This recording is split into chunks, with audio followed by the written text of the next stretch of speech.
streaming on YouTube. It takes a little process, and then we'll move into eScribe. I'm still waiting for some people to come in.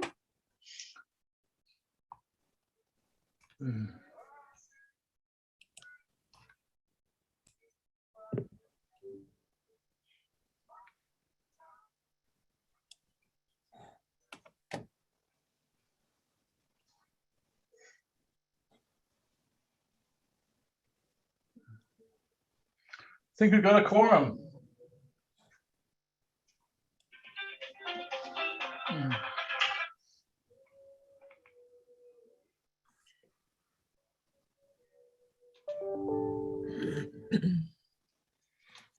Good morning, everyone. Hello. I'd like to call the December 14th Park Board meeting to order. We have a new member. Her name is Erin, and she's just joined us. And welcome, Erin. We look forward to working with you. So can we do a roll call, please? Cassie? Yes. Dale. Present. Wendy.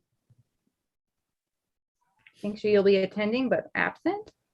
John. I'm here. Sorry. When I he's couldn't showing get off up, mute. yeah. She was I'm just here. on mute. John. Here. Sonia.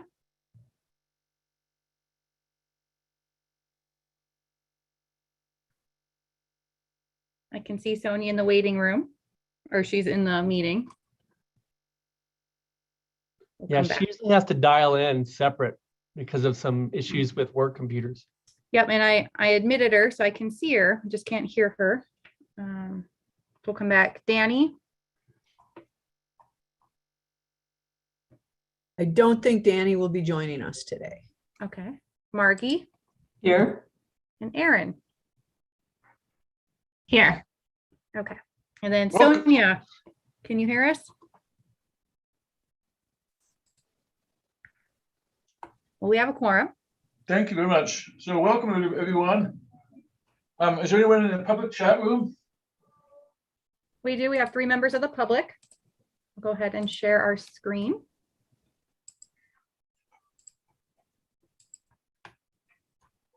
Can you see my screen? Yes.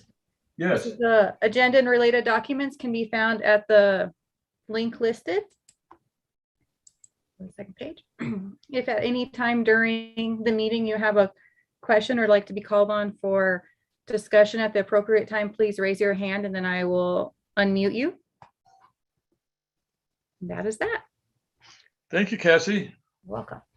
So let's do the approval of the minutes. We have 2 sets of minutes to approve.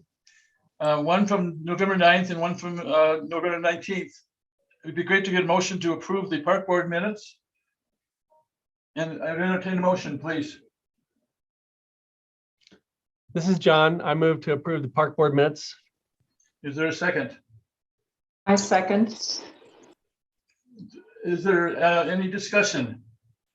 Dale, this is John. I was unable to attend the meeting, but I was able to watch the meeting, and the minutes are reflective of the meeting. I did the same, so thank you very much, John. Any comments from the public? Hearing none, would you do a roll call vote, Cassie, please? Yes. Dale. Yeah, yay. Wendy. Yay. John. Yay. Sonia.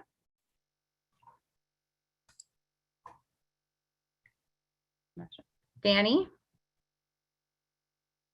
Margie. Yay. And Aaron. Yay. Anyone vote? Hearing none, the motion passes.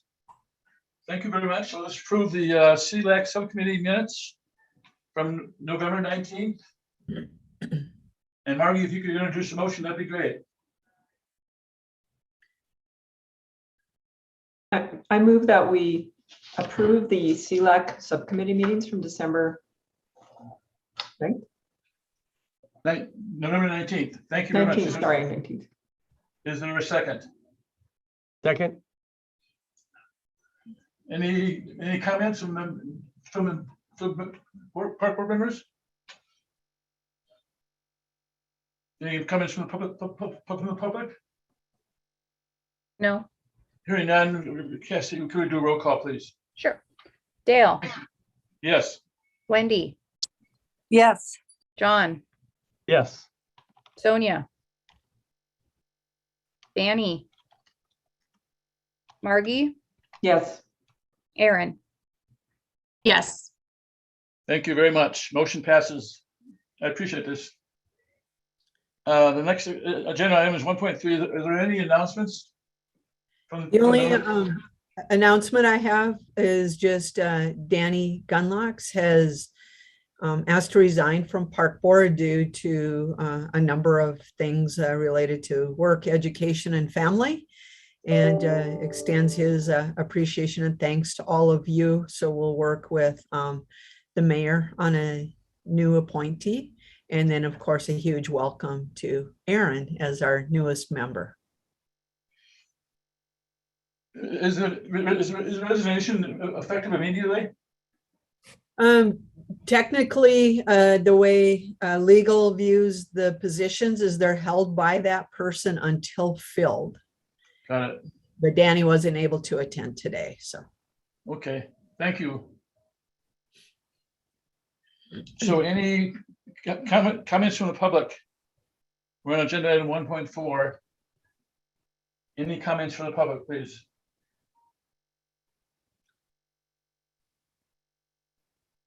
No comment, Dale. Thank you. So hearing none, we'll move on to the action items. The first action item is the 2.1, the appointed the new CLAC member. And either Jeff or Margie can take this, please. Jeff, go ahead. You start. You were the. Sure. Hello, everybody. Good afternoon. In October of this year, we had one of our standing CLAC members terms expire. That person, Jameson Starbuck, elected not to renew her position due to moving outside of the allowed planning area. And so we went through a recruitment process, 2-week recruitment process, secured 6 applications at that time, and then had a subcommittee meeting. That subcommittee was Dale, John, and Margie, excuse me. I was present at that meeting. Margie, do you want to briefly go over what we discussed and what our decision was? So we discussed, as you said, there were 6 applicants, and we discussed the needs, the current makeup skills currently in the CLAC, and also what the current issues are and the sort of the future issues going on with open space conservation lands, and looked at which applicants had the skill set that would best address the issues that CLAC is currently experiencing and dealing with, and that's kind of it. And one thing Jeff was looking for was something that would address outreach messaging to the public, because there's a lot more use on open space conservation lands, particularly with COVID, but even before that, and a much larger increase in the types of uses people are demanding. I shouldn't say they're demanding, but people wish to use open space lands for a lot more than just hiking, and to get messages out on what conservation lands is doing, what planning's going on, and to keep up with the current thoughts on use of open lands. Okay, and so Margie, it'd be great to introduce a motion, please. So I would like to move that I recommend that we appoint Sherry Devlin to fill the 3-year term on the Conservation Lands Advisory Committee. Thank you very much. Is there a second? I'll second that. That's great. Is there any discussion from park board members? Any discussion from members of the public? Hearing none. Go ahead. Oh, no comment. Thank you. So Cassie, could you do a roll call, please? Yes. Dale, Yes. Wendy, Yes. John, Yes. Sonia.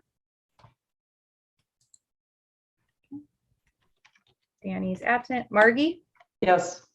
Aaron, Yes. Thank you. The motion passes. I appreciate this. So I'll get a hold of Sherry and we'll do some orientation with Sherry and Jeff. Thank you very much. So the next item, I think the next item has been pulled, the 2.2. Is that right, Cassie or Shirley? yes, that's correct. Dale and board members, we have removed that. We will likely bring it forward in January. We're getting a different design that we think better fits the historic context of Fort Missoula. And it would be a pedestrian scale barriers to reduce car traffic on the high-end turf. And so we will bring that forward to you as one of the recommendations of the turf working group, and we'll bring that forward to you in January. So that's 2.2. Is that correct? Yeah, that's not,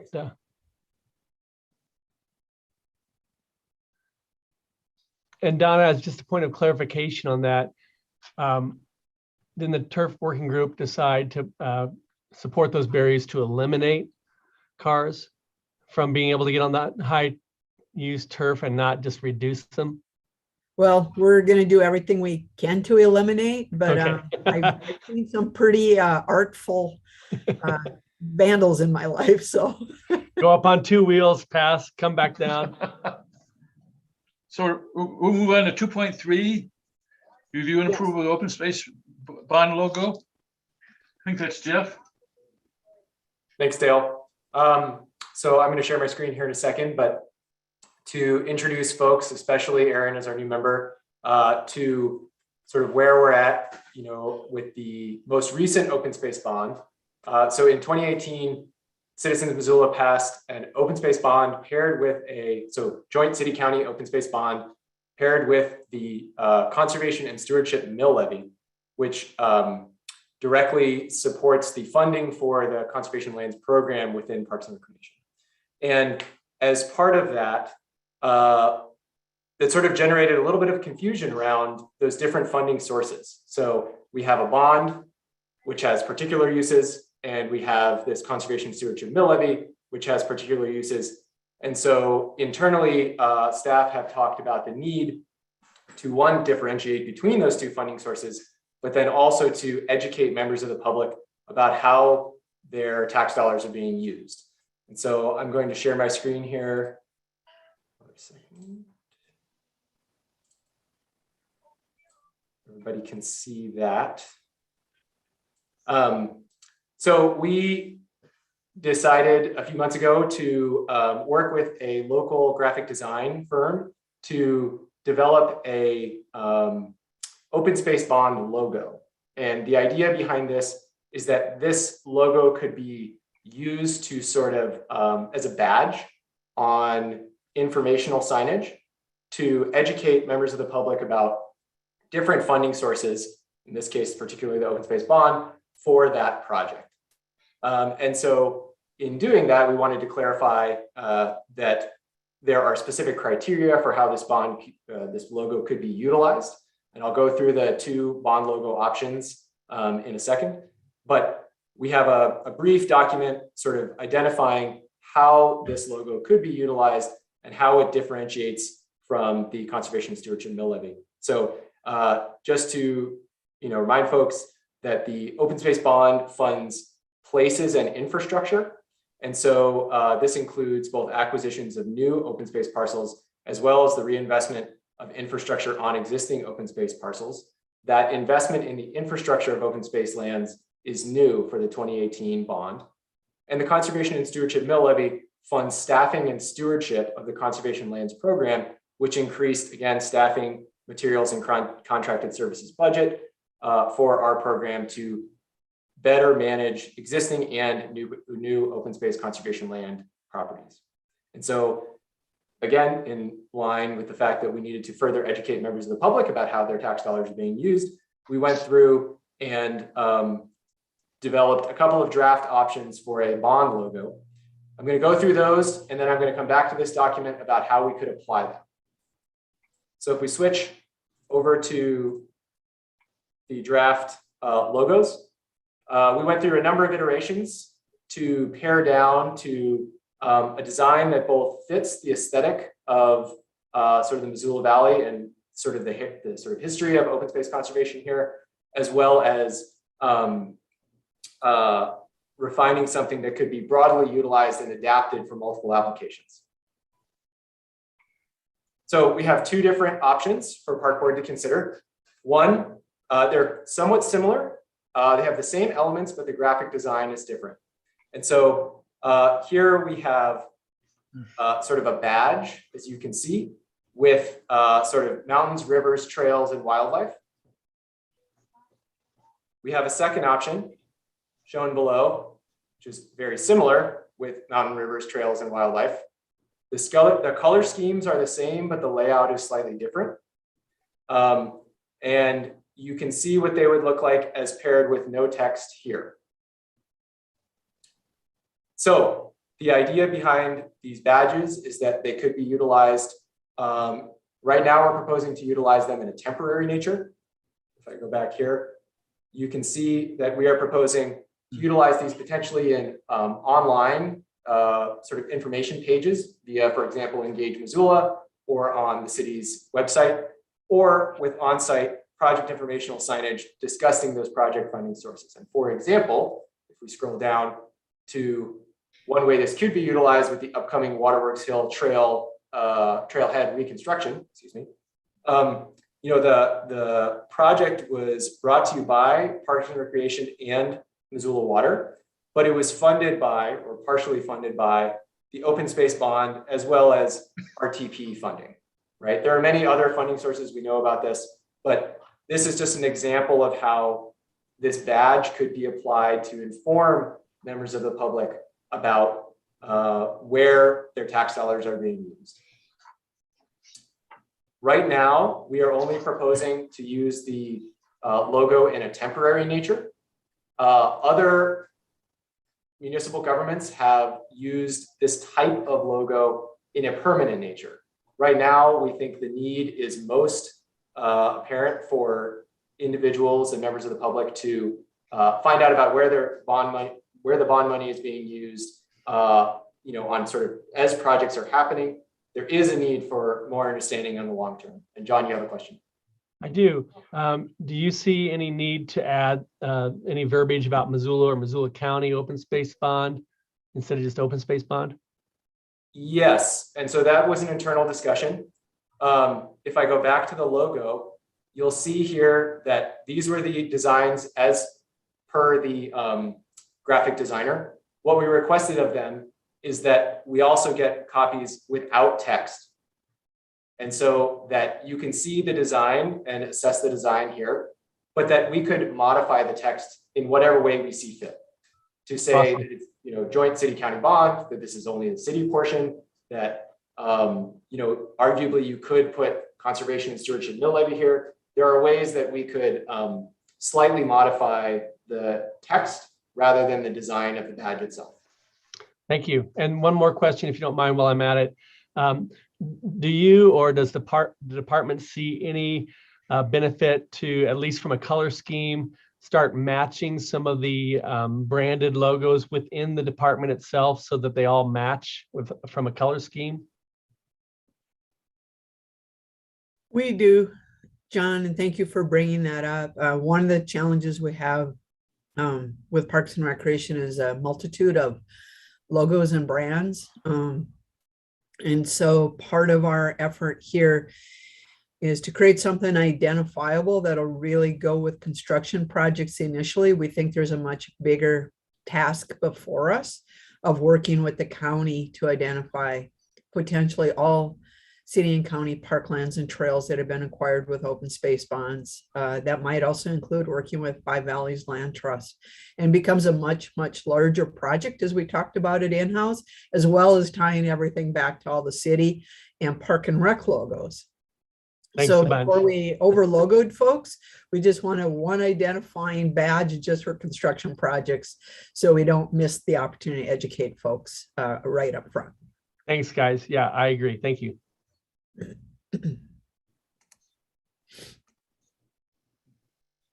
Okay, Jeff, Go ahead, Dale. are you done, Jeff?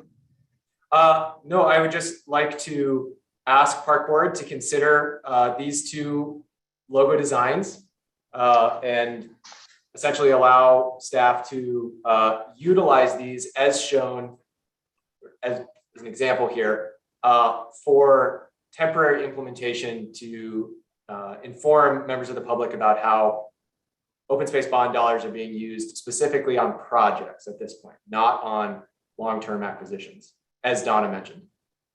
That's great, Jeff. Thank you very much. Any questions for Jeff? My only question is, can you all hear me now? Yes. Thank you. Welcome, Sonia. Thanks. So I'd like to entertain a motion, please. Dale, this is John. I move that the Missoula Parks and Recreation Board authorize Parks and Recreation staff to use the selected open space bond logos for on-site or online information pages to inform the public about the use of funds for capital projects. Thank you very much. Is there a second? I second. Any discussion from members? Any questions? Any comments from the public?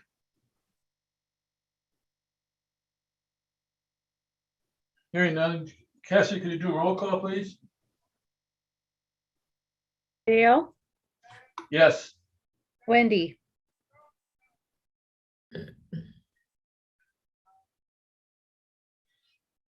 Wendy, you're on mute.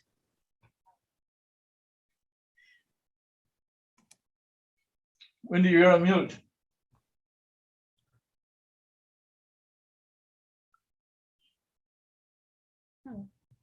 Maybe you can sign your response. All right. Spacebar, I think, might override as well. Let's see.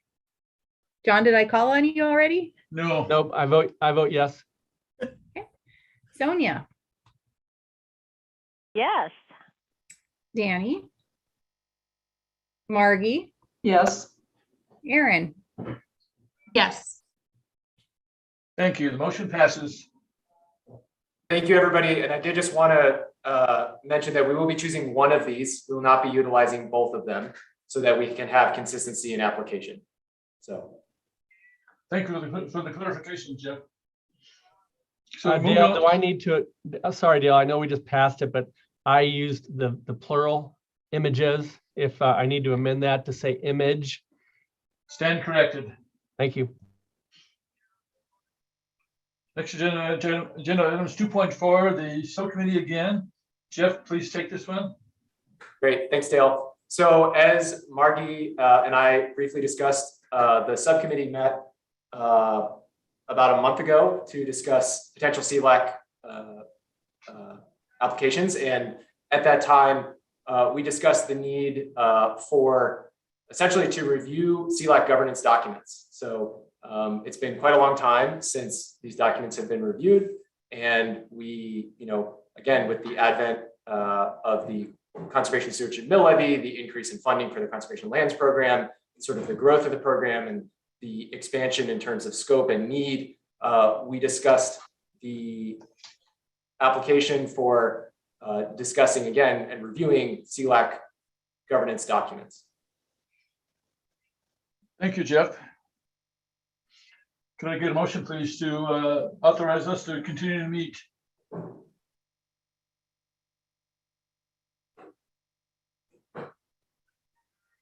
Margie, could you? I will. I got to get my glasses on. I recommend and authorize the Park Board Subcommittee, Dale Harris, Margie Costa, John O'Connor, to meet and review CLAC governance documents and plan a future CLAC member retreat. Thank you. Is there a second? Second, this is Wendy. Thank you, Wendy. Any discussion from the board? Any discussion from members of the public? Hearing none. Cassie, could you do a roll call, please? Dale, Yes. Wendy. All right, John, Yes. Sonia, Yes. Margie, Yes, Aaron. Yes. Thank you, everybody. Thank you very much. Motion passes. Moving right along, this is the working turf group agenda item for 2.5. Shirley or Donna, please take this one. Sure. So last month we brought the general turf working group recommendations to our park board and covered those. And so today we're looking for approval of the recommendations to authorize us to move forward with implementation and recommendations of those recommendations. We did receive a memo from Adult Rugby that they did not support after they were in consensus at the last turf working group meeting. And since then, they've came back with another email that they are in consensus with our proposed fees for 2022. Most of the soccer community has accepted and are in consensus with the recommendations, and with the kind of the thought from soccer is they're real concerned about pricing people out of the market, out of participation, and we share those concerns. So we'll definitely be watching very closely, but they understand that this fee increase is directed at more boots on the ground to provide the expectation of turf quality that they're looking for. Donna, do you think? Any questions? Go ahead, John.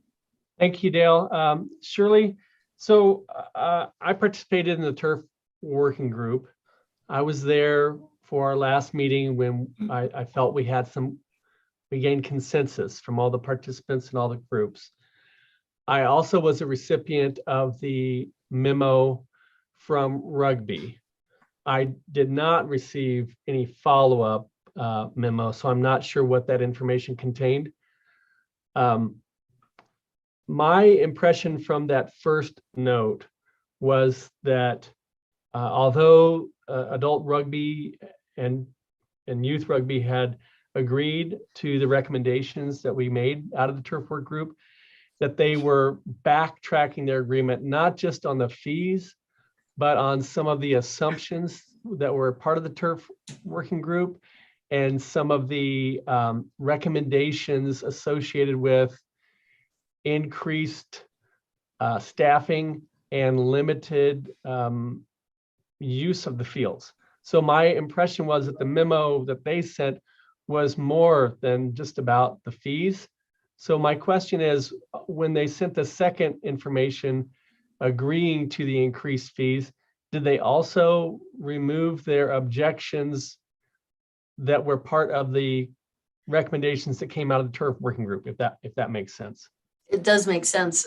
So they, the memo that they sent, the original memo, backtracked that they would not sign any kind of an agreement to be held accountable for damage done if we were to release the fields early in March. They retracted that in the second memo, and we just received that not too many days ago. So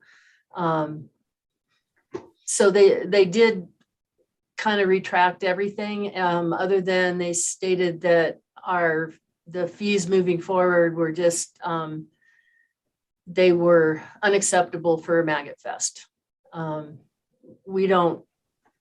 I personally don't feel that way. It's a huge tournament. And I do believe that they can certainly cover their costs with entry fees.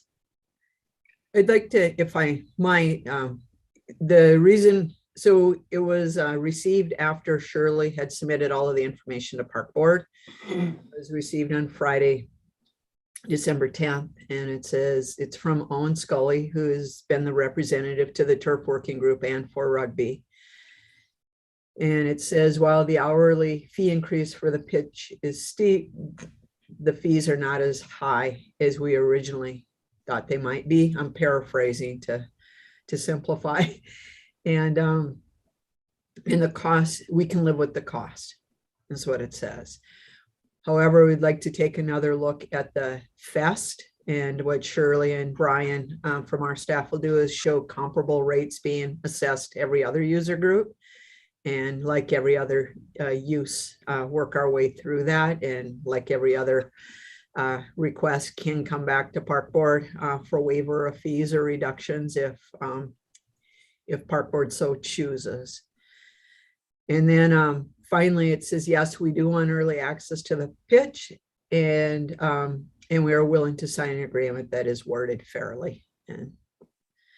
And I think in my mind, fairly means consistent with the Turf Working Group recommendations and consistent with all of the other user groups. And that is exactly what we're trying to do.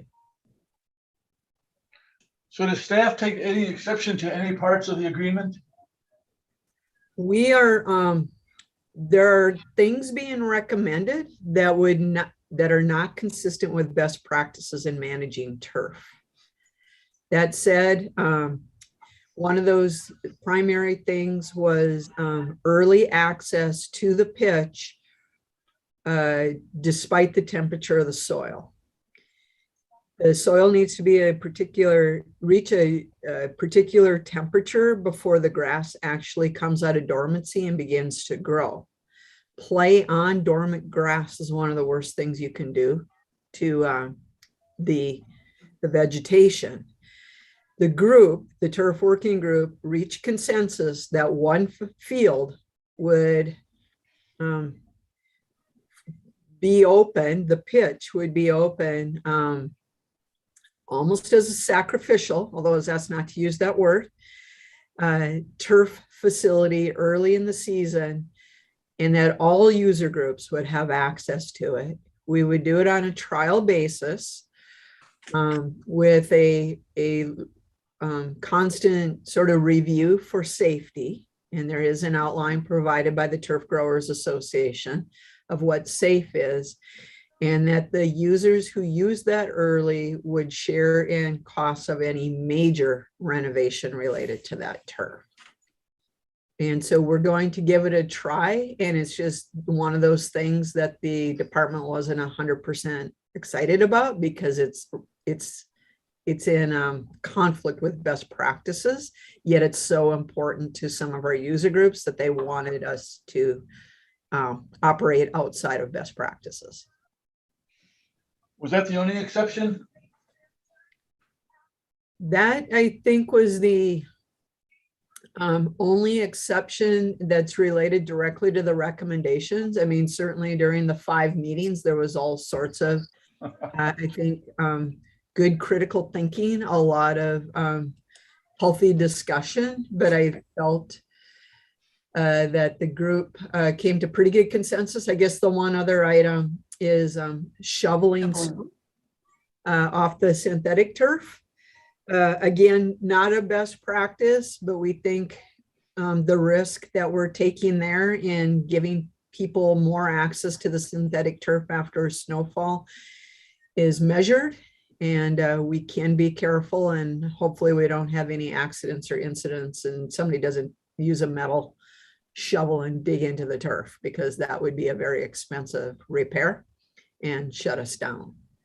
But I think they understand that we will be requiring training, although we're getting some pushback on that, but we'll only allow trained individuals to remove snow from the turf so that they don't destroy it. Thank you, Donna. Any more questions for Shirley or Donna?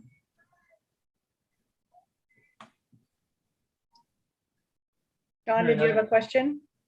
No, I might save my comments for after a motion is introduced. That might be more appropriate. We do have members of the public waiting to comment when the time is appropriate. Let's get a motion first and get a second and then open it up for public discussion. So I'd entertain a motion, please. This is Wendy.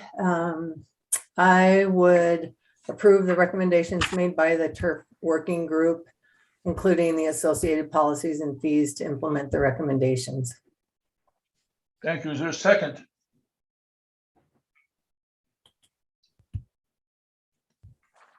Need a second, please. I second. Thank you, Margie. Is there any comments from the park board members? Yeah, Dale, this is John. I'd like to preface my comments by saying that I'm kind of wearing three hats right now because I'm a member both of a user group. I participated on the turf management board. I came in the middle of the process after a member of the ultimate community could not attend. And I'm a member of the Parks Board. So I'm trying to weigh my comments with all three of those hats on. My experience in the turf management working group is that there's a lot of passion from user groups, and there is certainly a lot of disagreement on soil science. I really appreciated the effort by city staff to listen and to research the science around the turf. I also appreciated the comments from the user groups, especially the historical use comments from rugby and other groups about their prior experience and how those fields were managed and acted. Weighing all those with our current situation, which is that we used best practices when the fields were designed. They're not perfect. We know that. We know there's been user group complaints, but staff has worked tirelessly to try to mitigate those complaints and address the concerns. I think that the overall recommendations that came out of that working group were the best that we were going to get under the circumstances. And I would also comment that during this experimental time, staff did agree to come up with some kind of evaluation form that will allow users who access those fields early to kind of get a current state before they're on those fields, and then allow this Parks Department staff to have some uniform ways to evaluate the conditions and what damage may or may not have been done to try to allocate to whatever user group was on there. That's going to be kind of tricky, but I really appreciated that compromise and the ability to look at that. I don't know whether or not the rest of the board feels it's important to, before we take any kind of vote, view both the memo that came initially from the rugby folks along with the secondary memo or not, or whether you think we can just move forward with the turf management working group recommendations. I feel like this is going to be a process that will take years, and this is a great first step that involved getting input from those people who actually use the turf. And it's a very complicated issue that will probably not ever find 100% agreement from all those who use the facilities. Thank you, John. That's great comments. Any comments from members of the public? Yes, I'm going to go ahead and allow like Skip and then Skip Hegman and Matt Loomis. So Skip. Welcome, Skip. Hi, Dale. And hi, Margie. Old Skip. Forest Service buddies from way back. Yeah, I'm probably the oldest user for rugby. Was on the original rugby club when we started back in the 60s, or late 60s. And right, we had historic use, and we used the Fort Missoula field pretty much unlimited. Rugby is played on the shoulder seasons. I've played in Edmonton when the snow comes off, and I've played in Arizona, played all across the United States. I think the problem that we have with the pitch is that there's a fundamental design problem. and you can put all the gauges and sensors in that pitch. Due respect to Donna, she showed a nice picture of the last meeting of the pitch, how it looks nice and green. I can show a picture of one of our players putting the ball down and the grass slid out on the north end goal, and he tore his knee. We had to carry him off the field in October. The grass does not go down into the hard pan. It goes down to about half an inch and it stops. And so the water collects in that hard pan and sits. If you go to the north end goal or the south end goal, where all the damage was done when the vehicles got out there, the only thing that saved them from sinking down was that it's the hard pan. And I have videos of that after the guy tore his knee, of me standing there, and there's a blister of water underneath that hard pan, and the turf just sort of floats on that. And I think until we figure out how to fix that, there isn't going to be any resolution on how we deal with the pitch, because that's a fundamental flaw. We can't even set in our field flags. They go down about an inch or two and it stops and they fall over. All across America, I've set up fields, I've refed, I've played, I've coached University of Montana 26 years. And for as much money as we put in that pitch, we have a product that's fundamentally flawed. And until we fix that, we can't throw more money at it. I don't think it's fair to charge the rugby group for something that we already lobbied hard.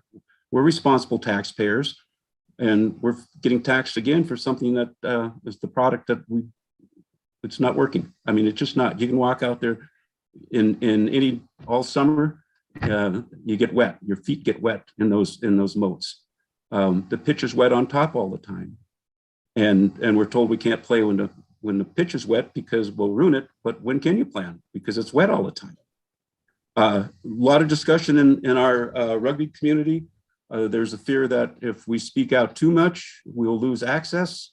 But I think we got to talk about the elephant in the room and figure out that plan. And I thank you all for listening to me, and I thank you all for. It's a great facility. When it works great for the Maggot Fest.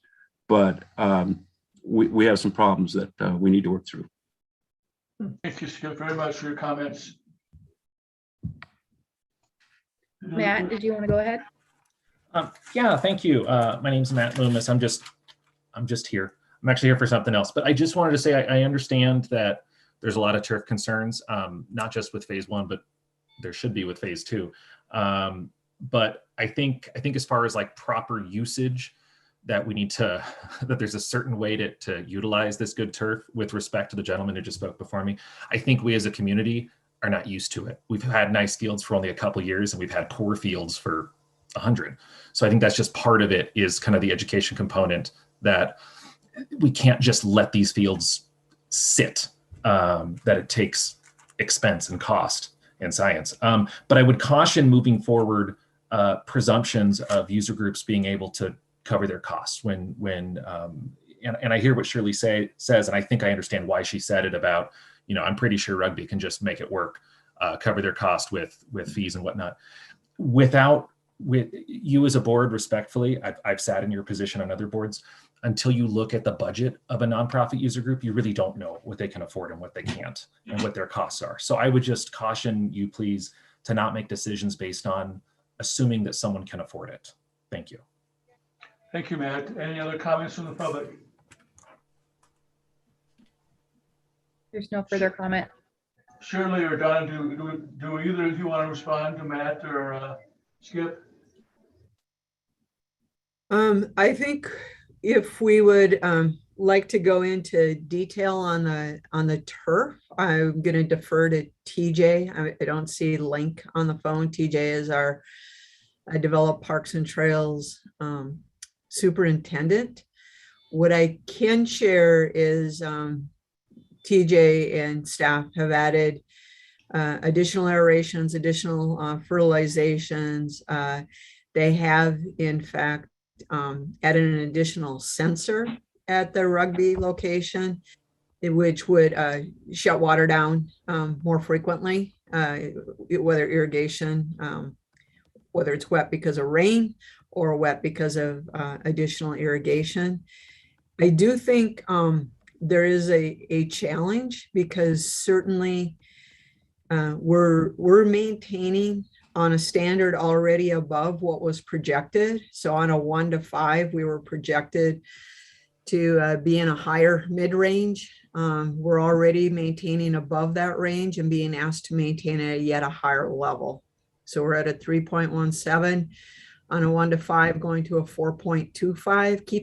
Keep in mind, a 5 would be something like a high-end college sports field or even professional field.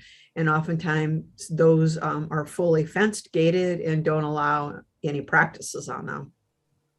So what we're trying to do is find this really high quality midpoint, which is beyond mid, that has a really high quality turf while it still is open to the public. And you'll see in Shirley's fee recommendations how we're managing fees for the public to have access. We did have a discussion during the turf working group meeting about teams that are travel and predominantly competitive in travel versus all play every game. And so you'll see some of that fee structure recommendation when Shirley presents all of the fees to you. The last thing is, TJ, I don't know if you're prepared to answer. Well, certainly we probably have some areas that might be hard. I think there's other reasons, and I do believe that you're able to get an aerator in more than an inch or two into the pitch. Yeah, that's correct. Skip, I'm assuming you can still hear me. This is TJ here. Yes. I would actually, I was just thinking about listening to your comments there. I would actually love to meet you on site maybe this spring and take a look at some of those challenges. It's really difficult to address these situations after the fact. And I would just encourage you for future reference, you and anybody else in your group, feel free to reach out to me when you see these conditions so we can go out and mitigate it immediately. As John mentioned earlier, these things are kind of complex. You were referring to some water underneath the turf previously. That could be from an irrigation break, which does happen from time to time. So I think the solution really is us working close together and trying to mitigate some of these challenges that we're facing. Yeah. Yeah, no, thank you, TJ. You and I talked a couple of years ago and I mentioned it and you said there was a clay layer beneath. And at that point, I was thinking you're talking geologically because I'm a geologist and I thought that didn't make sense, so I didn't speak up. But I think I heard during the turf working group when Larry, the turf designer, said something that they had to add clay to the mix during the construction of the field, which was contrary to the original design. And so that was what raised my concern. And yes, I'd love to go out and show you what I'm looking at, and then maybe we can talk about the mitigation from that standpoint. So thanks, TJ. I'll take you up on that. Absolutely. Thank you, Skip. Any other questions for anybody? John? Thanks, Dale. Oh, no, all right. Wendy's up first.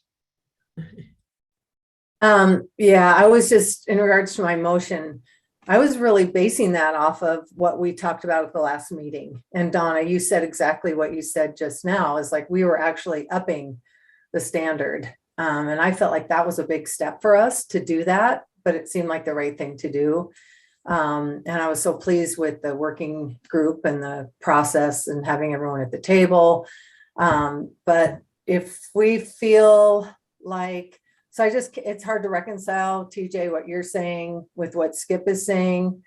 But I just wonder if we shouldn't just delay the motion until you can get out there together. Or, I mean, I thought the working group did such great work, and I did feel like we were meeting in a reasonable place. Like we were pushing ourselves further than we were really comfortable going. So I just wanted to explain why I put the motion out there. Donna, just a second. So John? Thanks, Dale. Yeah, and Wendy, just piggybacking on your comments, Skip, I'd like to get some clarification from you, please, if you don't mind, on a comment that you made. Where I'm paraphrasing, you stated that the rugby group was actually sort of being penalized and being charged more based upon the fields. I'm wondering if you were referring to the turf working group recommendation that for this experiment where there's early access, that if there's identifiable and sort of extra special circumstances where there's a lot of damage, that the user group that was identified creating that damage was responsible for the repair cost. Is that what you were referring to? Skip. Yeah, well, I was a couple. That's a concern I have, is if the field's already compromised, then it would go without saying that there's going to be damage. There's a high likelihood that there will be damage done in the spring. And I think we underestimate our user groups. Is that if we see as at least the rugby group that the field isn't playable or practicable, we won't do it. I mean, it's not like we're going to go out there and tear up those fields.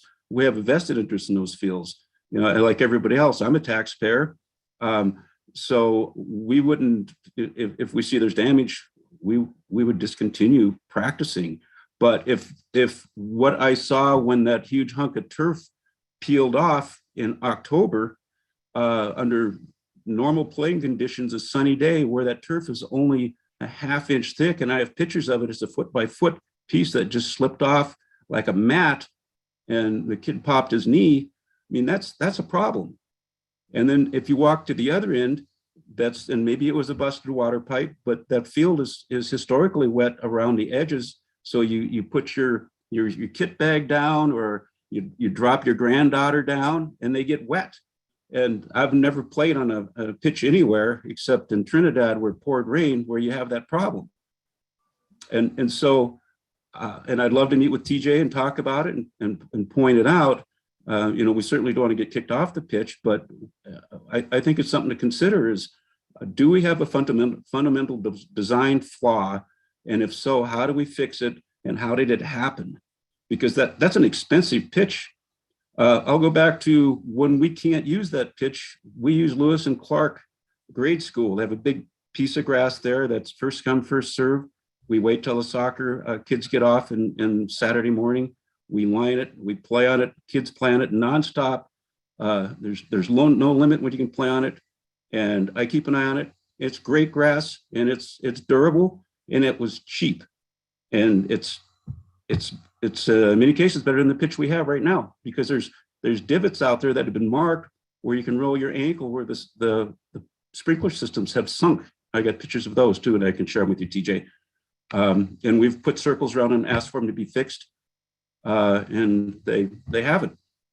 They're ankle busters.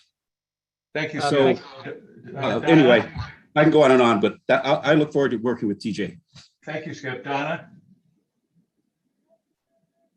To me, the turf working group recommendations are recommendations for a pilot or a trial year.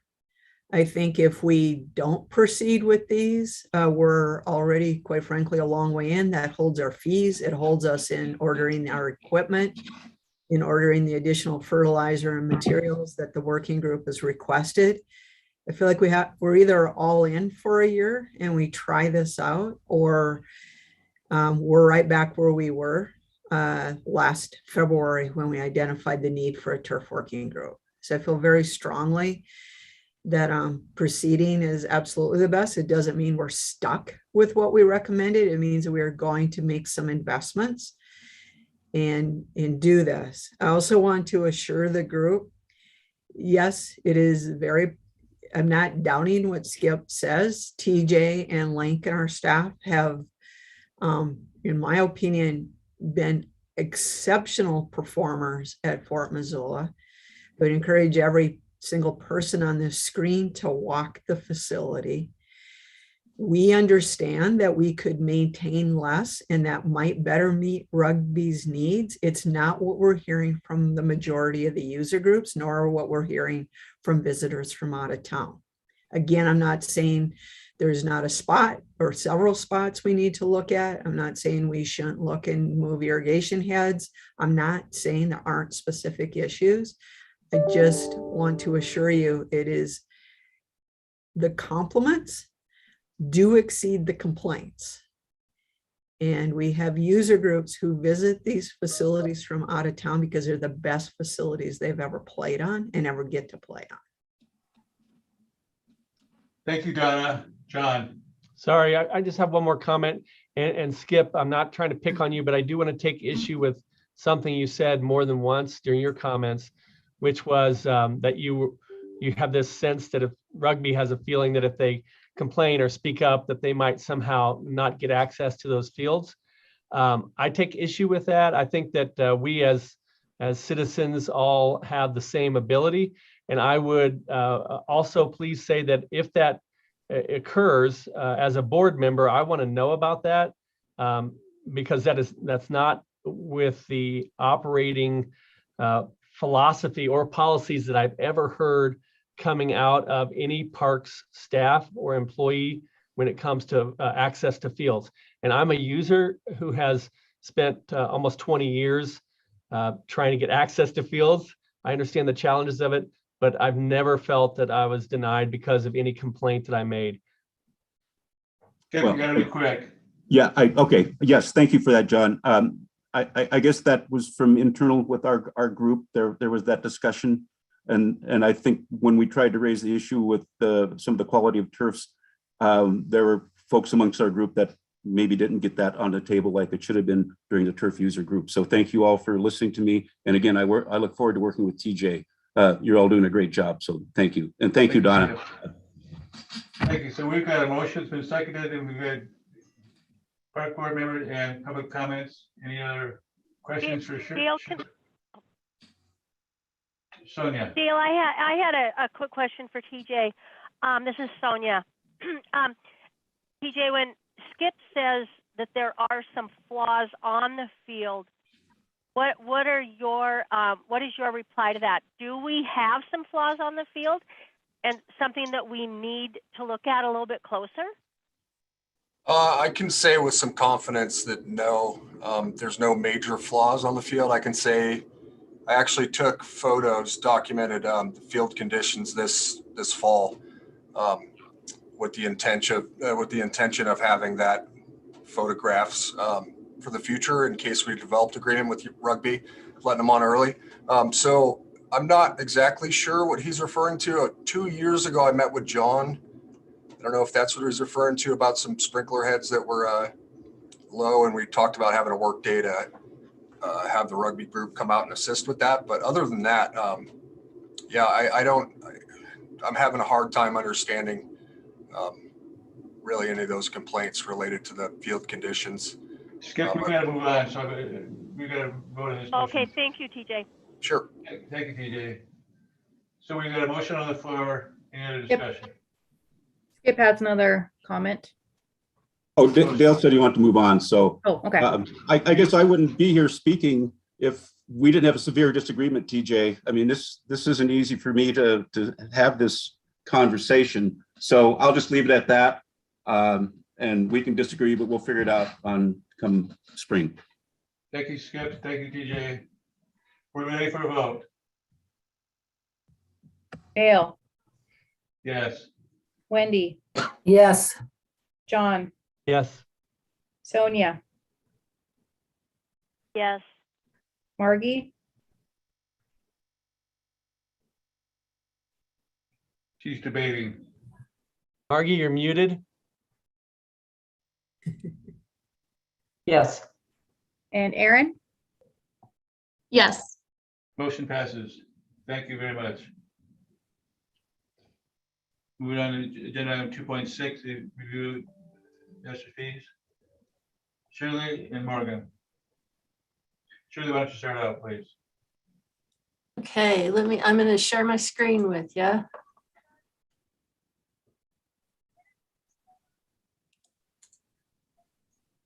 Oop. I think. No. It's up, Shirley, your screen. We can see it if it's a slideshow that starts with master fee schedule. Oh, you can. Okay, good. So you can see that? Yes. Okay, perfect. So this is an annual process, public process that we go through to review and pass the master fee schedule through Excuse me, Shirley. resolution. Now I'm seeing your homepage. Yeah, we lost it. Oh, I'll move it back over. So you can see that. There it is. Okay.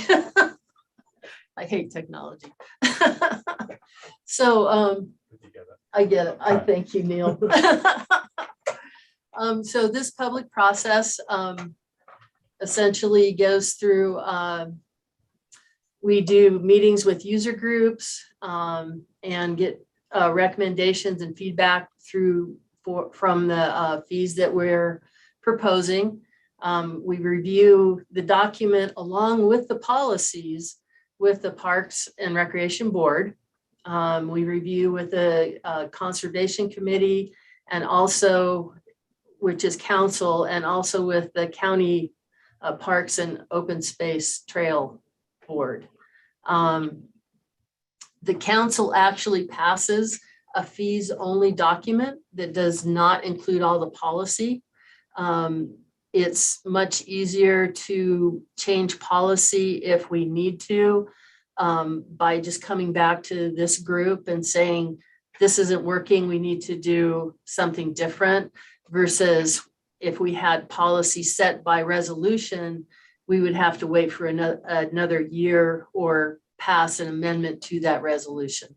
So you guys look at the policies, the way that we facilitate the fees along with the fees. And then the public hearing is scheduled for January 10th, and final consideration would be on January 24th at City Council meeting.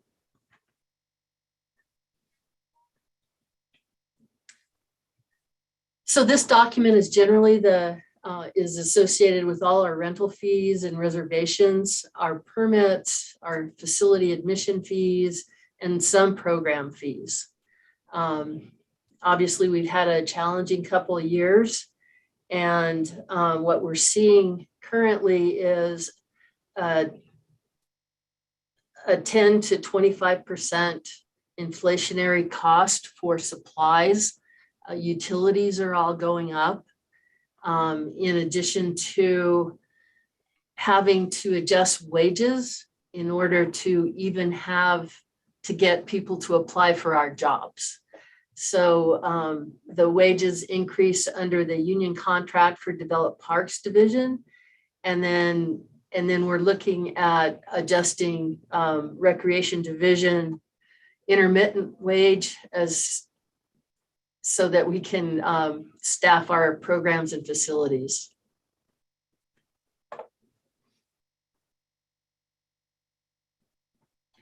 Hey, So Shirley. generally, the fees have gone up anywhere from 5 to 10%, with the exception of the multi-use fees fields out at the fort. So I'll just quickly go through the changes, and if you have any questions, probably best to ask questions as we rock through. There's a lot of changes this year, so be forewarned. The softball diamonds at McCormick saw a 5% increase, 20% increase on lights. The fort lights, a 10% increase, and the prep fees, a 10% increase. The prep fees are essentially the supplies and wages for the workers that are preparing the fields for play. So McCormick fields go up from 1875 to 2075. Fort Fields 1875, 2075, and then the prep fee goes from $52 an hour to $54.50 an hour.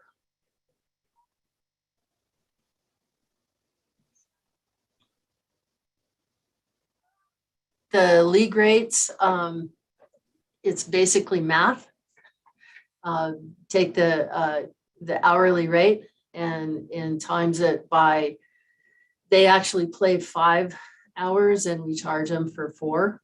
It goes from $145.75 to $164.50 for the lighted fields. And 6 and 7 are a little bit less expensive because there's no lights. They generally aren't used for league play because the softball associations can't stack 4 games on a field. Field rates at McCormick are also going up. They're a little bit higher than the Fort Fields because of the antiquated light system that we have. It's costing much more to burn those lights.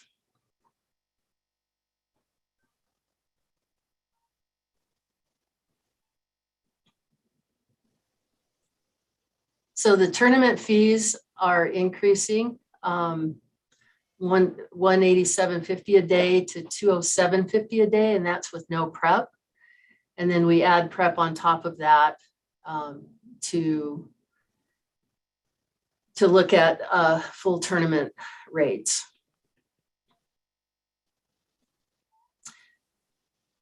We charge for 10-hour days for tournaments. If they play past 6 p.m., we also assess a staff fee for our facility people that are in the facility. We'll charge $18 an hour to cover their wage, and that's not a per field fee. That's a for the entire facility. So we're just covering the cost of that additional staff. Also, if they play into the night, they need to pay their lighting costs.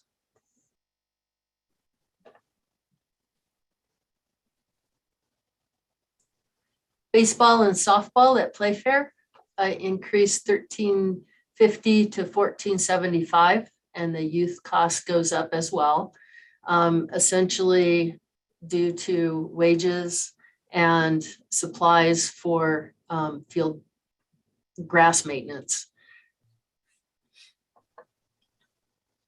So the section 1.3 is the multi-use fields, and Playfair East and West will increase slightly, the 10%, and then Playfair South 1 and 2 are 7v7 fields over there, and they'll increase slightly as well. And then multiplied out, we charge a 10-hour day for a tournament fee. So we just went over the turf working group recommendation. So I'm going to skip over that. And these are the field fees for Fort Missoula Regional Park. A full size 220 by 330. So that's essentially an 11v11 full size soccer field. Will increase from $21 an hour to $32 an hour. I had why such an increase? Pardon? Why such an increase?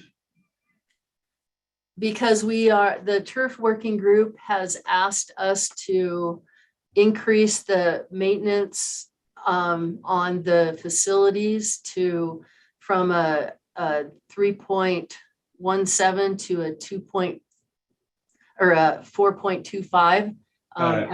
Thank you. Okay. I had the 7v7 fields standard listed wrong, and that's why it's in color, because it's to remind me to change it on the document that's actually loaded on the council agenda. So the 7v7 field is 120 by 180, and it will go from $15.75 to $24 an hour. The 60 by 90 and is our smallest field, and it increased $10%. The pitch increased 30%. We increased the Bella Vista turf the 10% to help offset the increase in the lights, as well as to add to the replacement of the turf. And it definitely has a life. And with the virgin rubber that we're using, the developed parks are seeing, the park maintenance out there is seeing that every 2+ years they're adding rubber that they don't really know where it's going, so it's possibly just disintegrating. Because it doesn't have a lot of chemicals in it. It may not have a shelf life of the stuff that's not good for your health to run on. But that's an expensive proposition for that to spread onto that field. All day rates is essentially math. It's just taking the hourly rate by 10.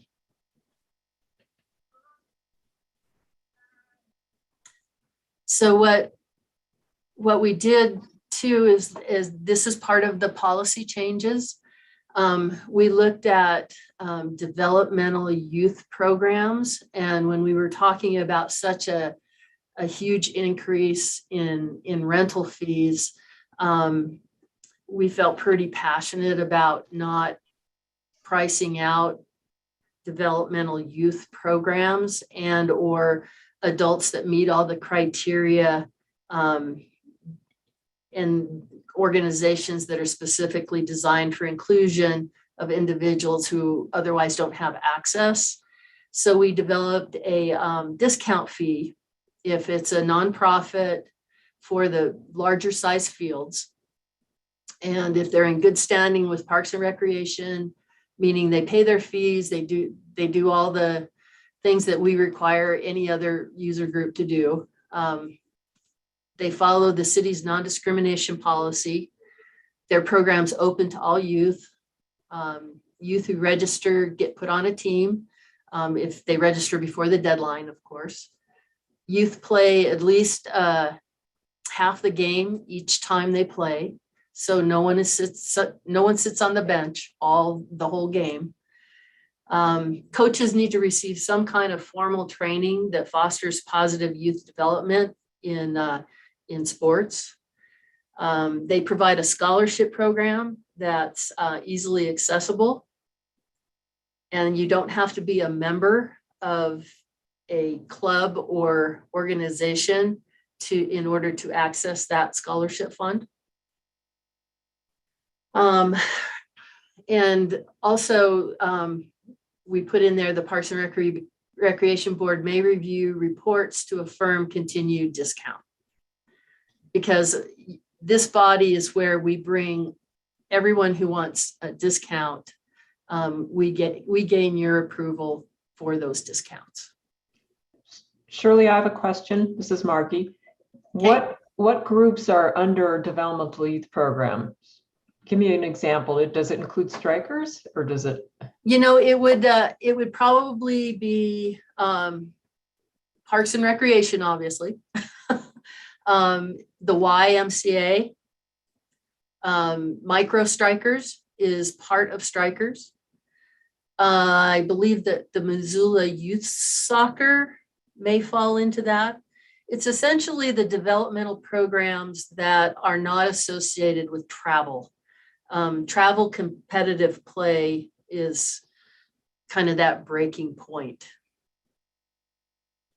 So do these teams do competitive play, non-travel?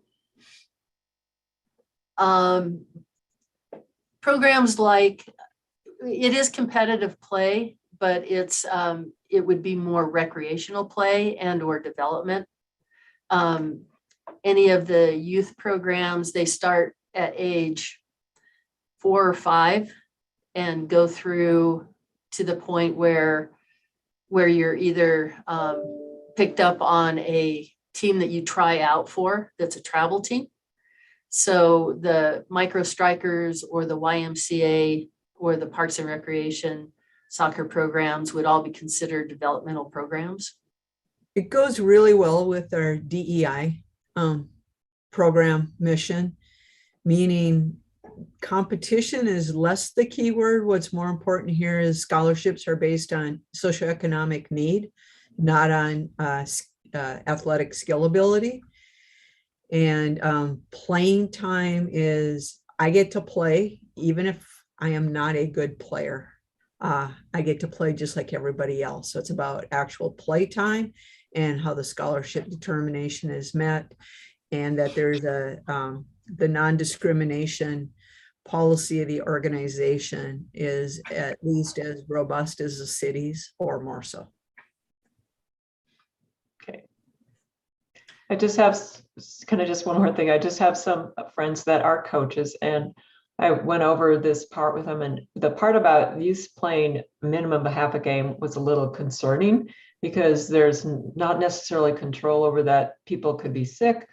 They sometimes people, children, they've had children who join the teams, but they're not necessarily really playing. I mean, their parents made them, or they thought they wanted, and then they make it difficult for the rest of the team because they're not really engaged. But so it's really micromanaging is what the feedback I got, and I kind of have to agree. So I'm thinking that there might be another way to ensure children that all youth who join do play and they're not sitting on the bench all the time, but to require a minimum of half a game is a little micromanaging, I would say. And the other part is the coaches. I think it's good the coaches receive some training. I find it rather nebulous though, especially when you get down to a Parks and Rec board may review and report to affirm it's continued. What would we review in terms of what would consider? I mean, are there some standard forms of training that coaches know exist that they could easily access without having to figure out how they're going to meet that requirement? That's just my other concern.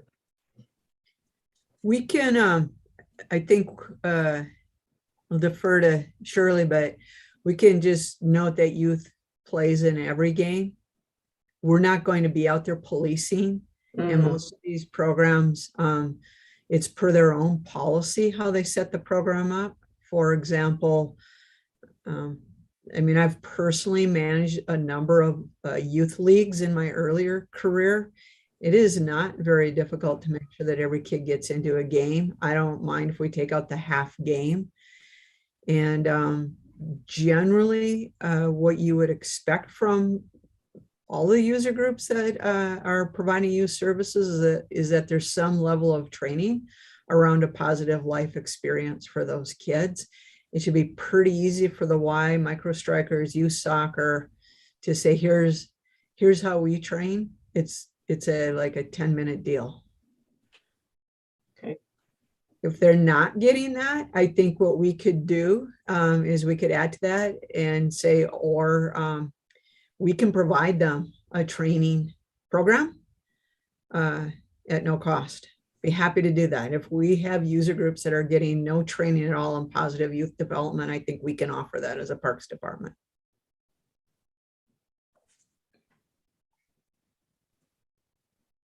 Shirley, are you okay removing the half game requirement to just plays each game? And then we understand if somebody gets sick, they can't play. We're not going to force somebody.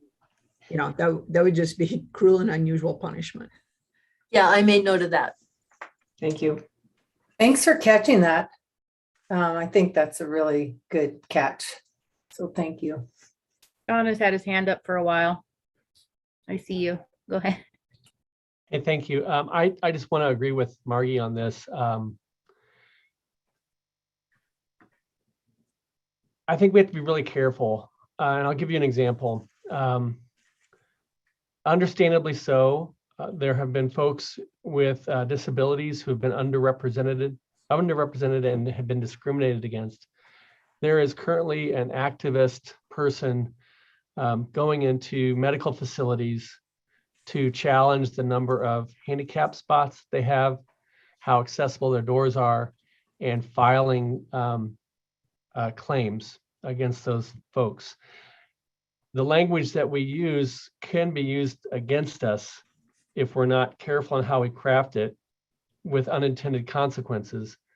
I think that in terms of youth play a minimum, any kind of minimum, I think youth having the same opportunities as everyone that's registered to play, as Margie alluded to, and as a former coach of youth soccer, I know from experience that there are many kids who get enrolled by their parents and who have no interest in playing, or when they do play, they don't really play. They might go off and pick dandelions.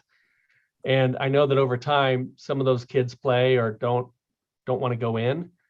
and they're still part of the team, but I think we have to be careful when we start putting minimums on folks and what is our real goal here.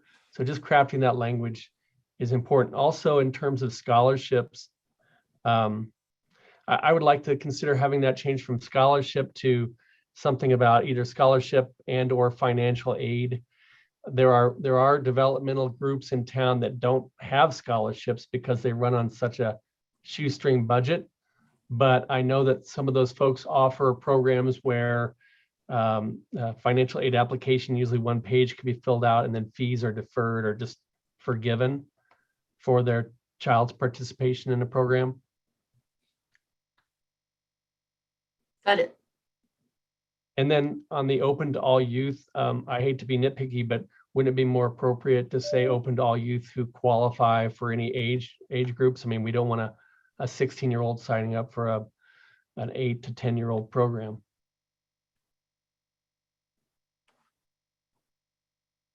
Good comment, John. Thanks. And I just an overall overriding comment is, I know that the intent of the Parks and Recreation Department is to foster the inclusivity and diversity and equity programs. And I just think we have to be super careful so that there isn't anyone in the public who takes these well-intended actions and believes that what they're actually doing is trying to punish somebody or making it more difficult for anybody to be able to create a development youth program in general.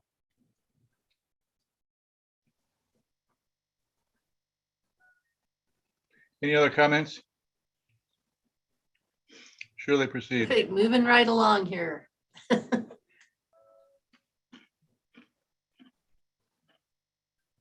So the multi-use fields and neighborhood parks will increase from $10.50 to $11.50 per hour. We'll also have these areas all listed on our website per the recommendation from the turf working group. Football, track and field, $15.75 to $17.25. The outdoor volleyball courts will increase from $4.50 to $5 per hour per court. There was the Homestead, Moon Randolph Homestead caretakers changed some of the consolidated and changed some of the fee structure for the homestead. They consolidated the special events and the wedding ceremony and added a ceremony only fee option of $500 to not exceed 5 hours. They also defined cancellation policy to be 30 days to receive a full refund. All of the park shelters will increase 10%. One of the things that we've found over, especially since the pandemic started, is that our shelters are getting used more and more, which is requiring more staff time to visit each site. So all the shelters will increase 10%. We have a differentiation between the shelters that have power and without power. Without power is less expensive. So $47 for with power will increase to $51.75. And without power, $42 to $46.25. What about fees all day? Is there a typo there? Oh, I see it. Never mind. No, Never it mind. wrapped for some reason. So, Gotcha. Gotcha. So essentially the fees all day they're calculated by adding two time periods together and then reducing the third time period in half. So so if you rent all day, you get a little bit of a break on the all day rental. The Bonner band shell will increase from $57 to $62.50. And the Silver Pavilion from $175 to $192.50 per time period. And the shelter will increase from $86 to $94.50.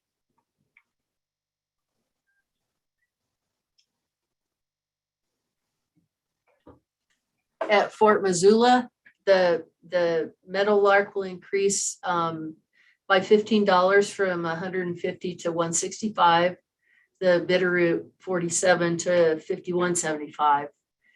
And the Bella Vista is has a premium time and less used time. So Monday through Thursday, $297 per time period to $312, and Friday through Sunday, $350 to $365.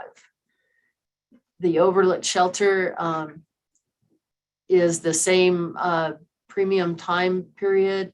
So Monday through Thursday is $73 to $76.50, and Friday through Sunday, $86 to $94.50. We did increase some of the amenities that we have at the fort, the tables from $6 each to $10 each.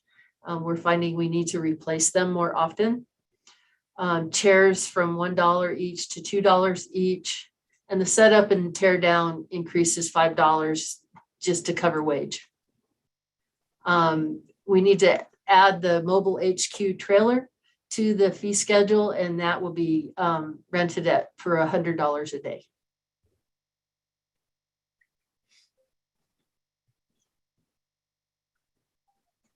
At this point,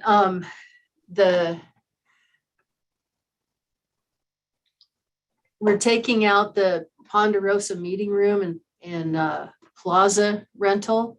We're finding that with the staffing needs, most of the time we're using the conference room for either storage or office space. So it's become problematic to have it as a rental. We're deleting the Sports and Wellness Center, City Life. The Youth for Christ felt they had the capability and capacity to once again manage the gym. And so that contract was terminated as of July 1st of this past year. In section 2, for the amplified sound, I simply added the updated ordinance that just passed this past October, I believe, as a reference. And here's a big one. So section 2.7 was added, the policy for use and permits for Marshall Mountain. So I'm sure that you've been updated that we're taking on Marshall Mountain under a lease agreement. And so between Jeff and Morgan, myself and Meg, we did some user group meetings and developed some interim policy and permitting. So this is reflective of the fees that are associated with those permits. And I did attach those in the full document in the addendums. So if you want to review the full permits, that's where you would find them. So the fees, small, medium, large, extraordinary, and then we added surcharges for if events close the trail system to the public and or they close the entire area to the public. And we also talked about limiting the number of entire area closures for events so that there wouldn't be an excessive number of events that would close that area to the public. The commercial outfitter educational permit will be similar to how we run the conservation open space outfitter permit, and the permit cost is $2 a day per individual or $100, whichever is greater. And the $100 would be over the season, not per day. Youth sports team permit, would be $500 per season, and the season's defined as July 1st through December 31st and January 1st through June 31st. Hey, Shirley, Mhm. one question for you on the Marshall Mountain. Do we have any examples of any other undeveloped or developed parks within the system that allow for closing of partial or all of that area while there's an event going on? And as an example, I would say, let's say that somebody had a special use permit to have a wedding down at the bottom of Marshall. Would we envision allowing them to pay $750 extra to close off the entire mountain to public access? Well, that's a possibility, and that's why we definitely thought that it would be better to put a number to that in terms of allowing X number of closures per year. Morgan has actually joined us to speak to Marshall Mountain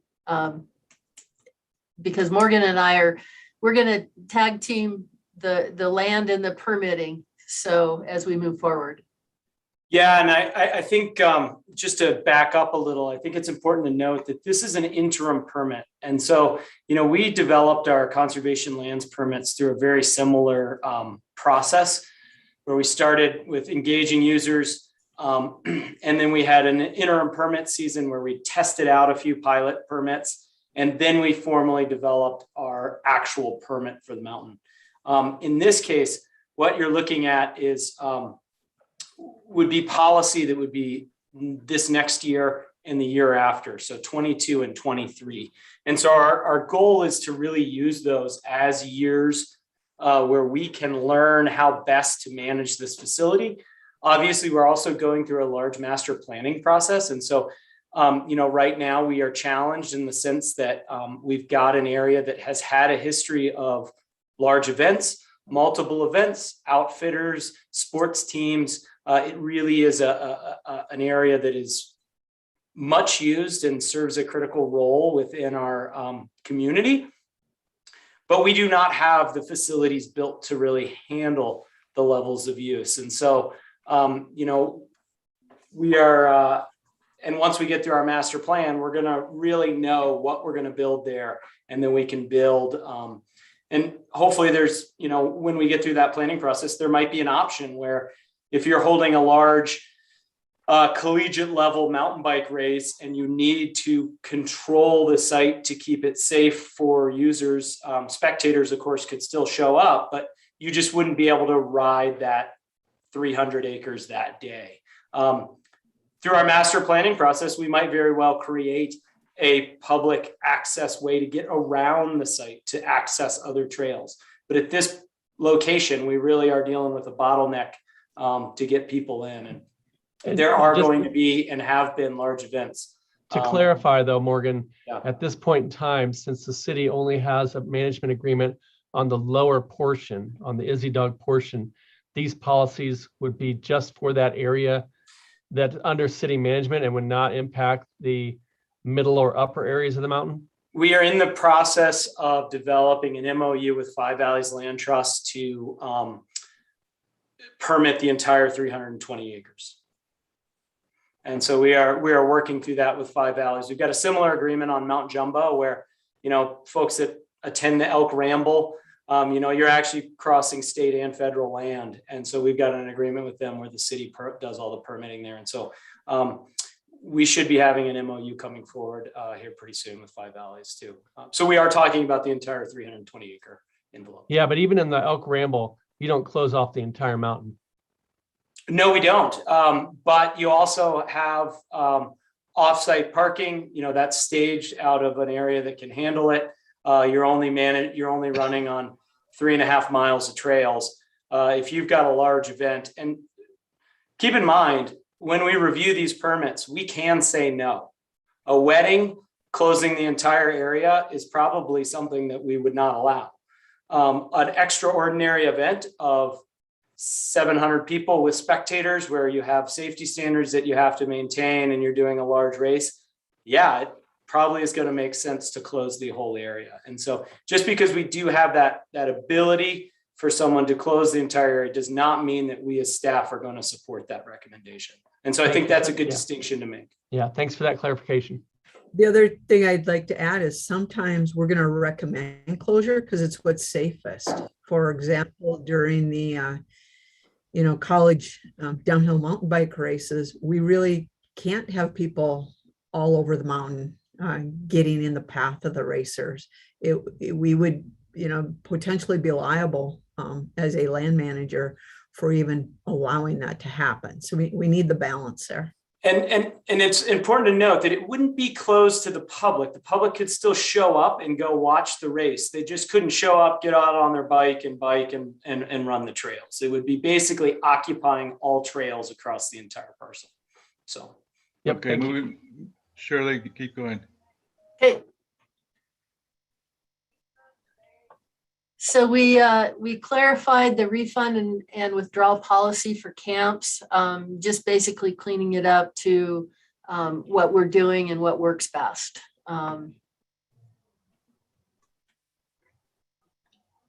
Aquatics fees, we plan to increase the aquatics fees by 50 cents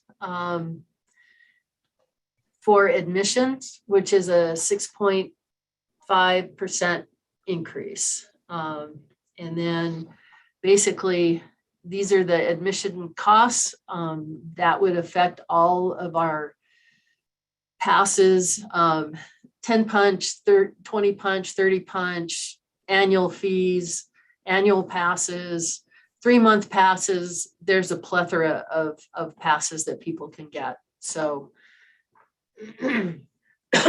excuse me. So essentially, the more you buy, the less you pay for your daily entry. With the 30 punch, 20 punch, 10 punch passes, they're discounted. You can see the 30 punch is discounted 25% versus the 20 punch is 15% and 10% for the 10 punch. Excuse me. And then the annual passes, they're based on 104 swims and reduced by 67% at Currents. The Splash Montana pass is based on 25 visits with a 30% discount. Splash and Currents together based on 104 swims with a 55% discount.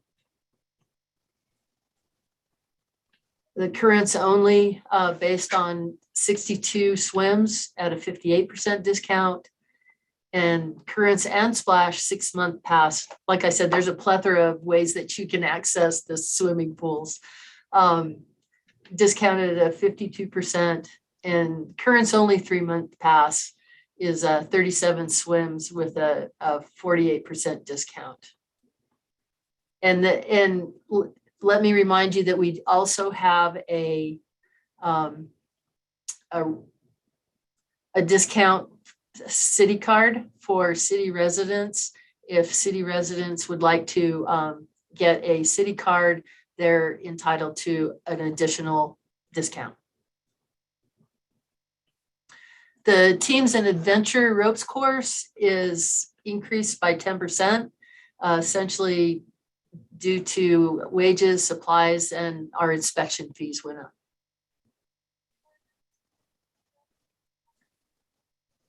Urban forestry, they added some language for the reforestation program. They'll be charging $750 per tree.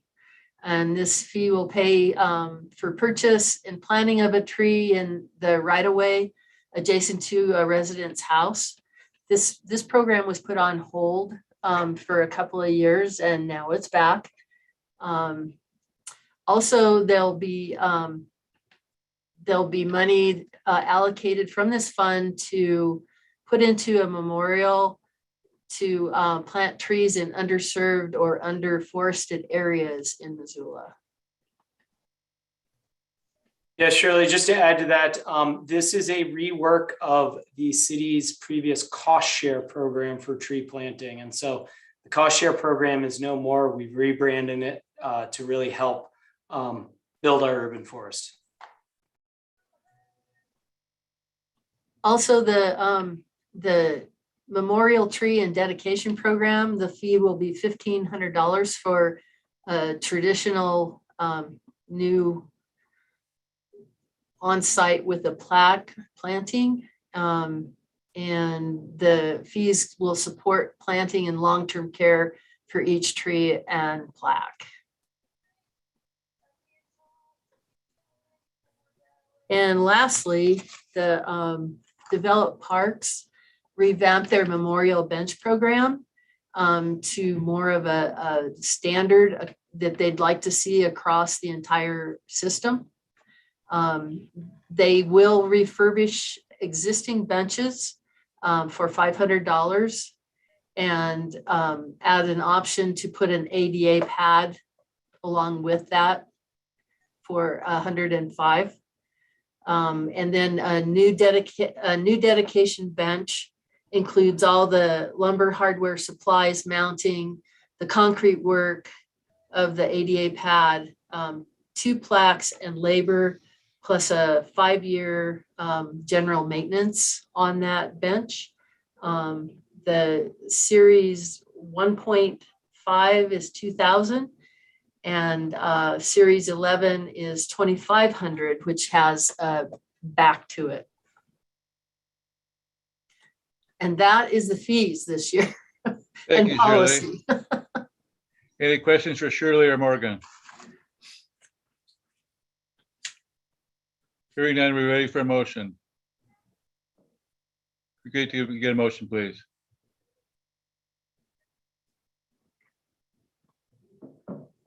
Waiting for a motion, please.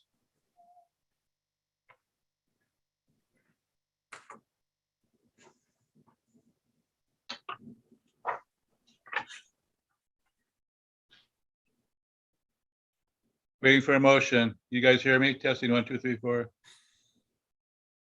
This is Margie, and I'll forward a motion that we approve or adopt the policy changes to the master fee schedule for 2021. Mary, could you? Or do you- 2022. Or 2022, sorry.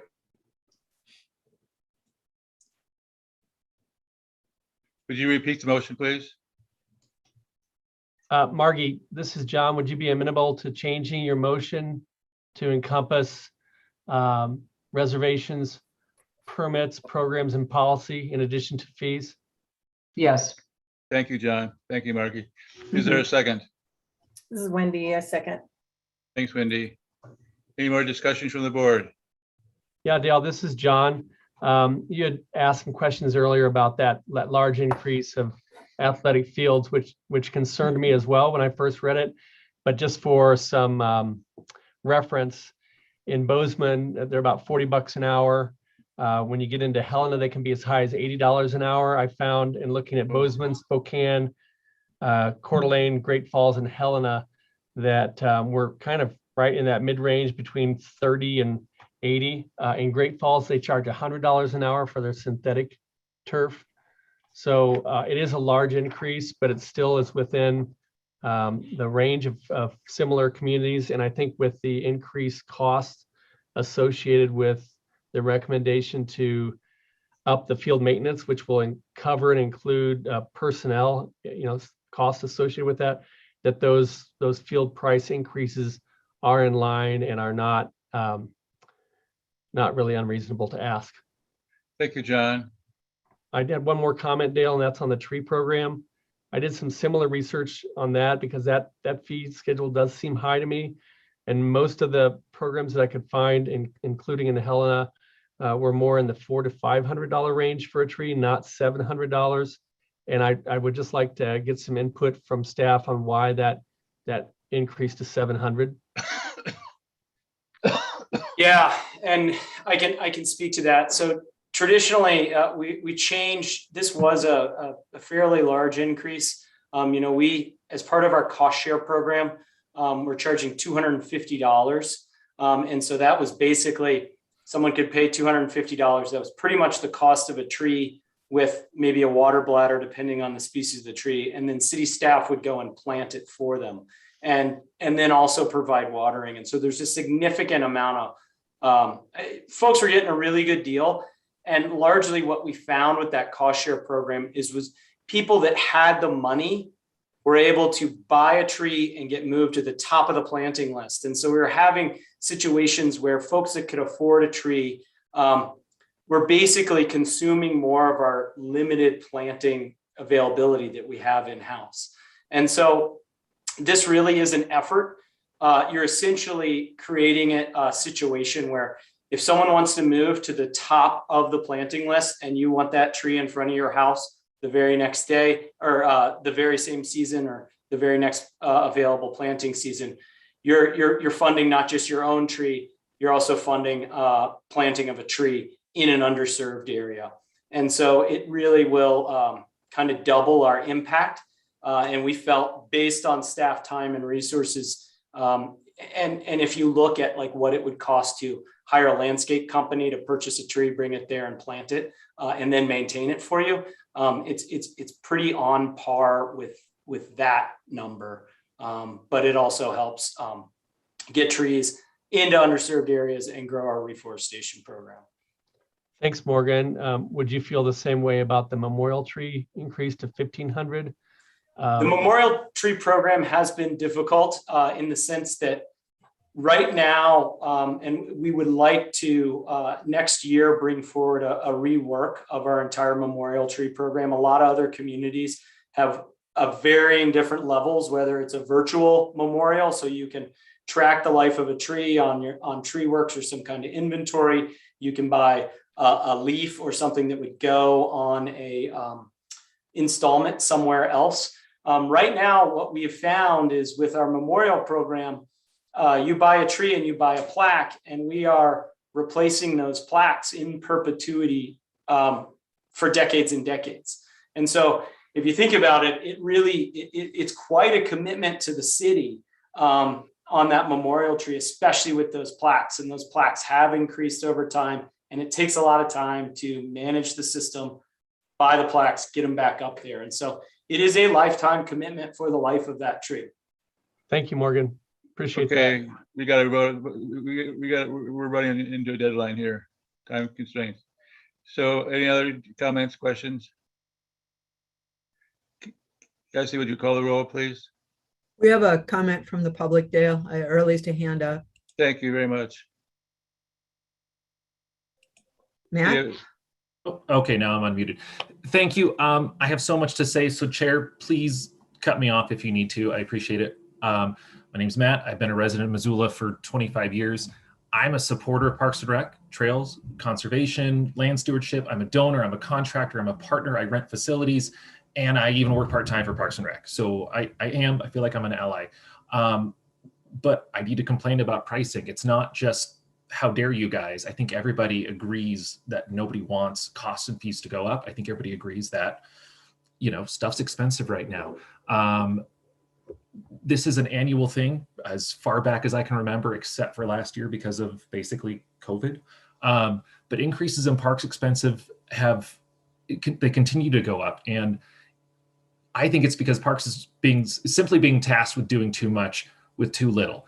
I say this to City Council, and I'm coming to you because you are going to forward this one way or the other to City Council. As the city grows, you've got new parks, new trails, open space, pedestrian facilities, sports fields, landscaping. The users grow. It takes more wear and tear on the additional inventory that parks has to take care of without the budget compensating for that.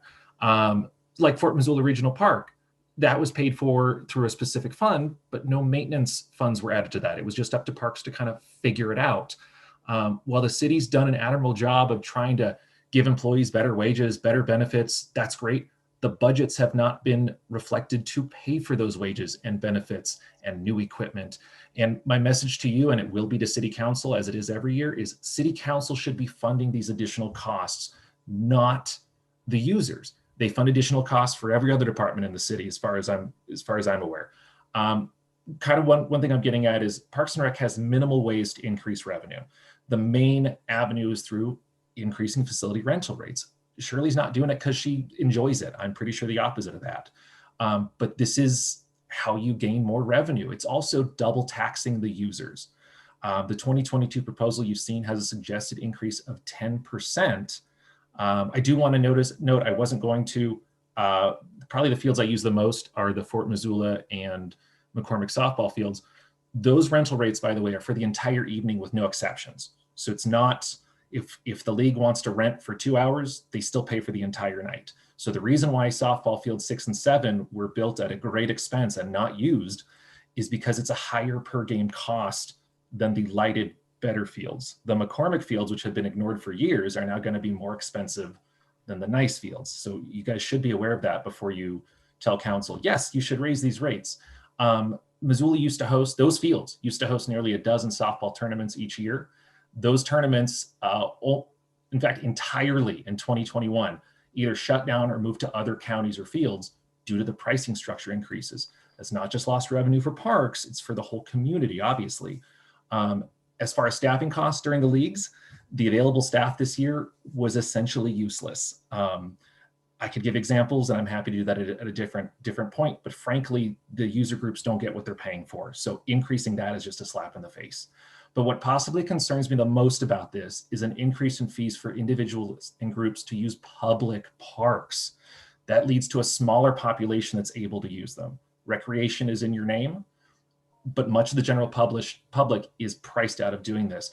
I want to note that on the NPR website, it states, quote, equity is about ensuring everyone receives the appropriate investment for where they are. The same principle is true for park use and access. It goes on to say, regardless of ethnic origin, socioeconomic level, color, language, ability, sexual orientation, etc., we're pricing people out. We're not giving everybody the same opportunity. You have some great scholarship programs for youth. That's fantastic. But we as an organization, as a community, should not be relying on donations to let people use our parks. I can say for all 3 softball organizations in town, as well as adult football, there's been a correlated drop in players and users whenever the fees go up. So prices go up, use goes down, and that seems entirely counterproductive to what the organization and what you people are about. Lastly, I know it's another issue, but there's a concurrent plan to add an expensive addition to the batting cage area at the fort. I just think it's not good optics to be spending an undetermined amount of money on expanding a facility that you can't afford to maintain in the first place. I just think it's bad optics. My last thing is I asked this board to task city council with properly funding Parks and Rec instead of continuing to pass fees on to user groups, possibly feeling that's the only avenue you have. And thank you so much for your time. Thank you, Matt. Anyone want to respond to Matt? Dale, on behalf of the department, Matt is accurate. We wish that there were other avenues besides property taxes and fees to provide the services. Certainly our focus is through a lens of equity. We have significantly increased to a very robust scholarship program. We feel we need to do that more. We're not excited about pricing increases and having residents advocate that that's where their tax dollars go. Those are very tough decisions for the park board and the city council. Where do we invest? No doubt about it, especially when we have caps also placed upon us through Montana Code Annotated and state budgets. Thank you, Don. Any other members of the public want to comment?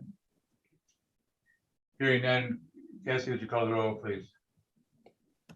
Dale, Yes. Wendy, Yes. John, Yes.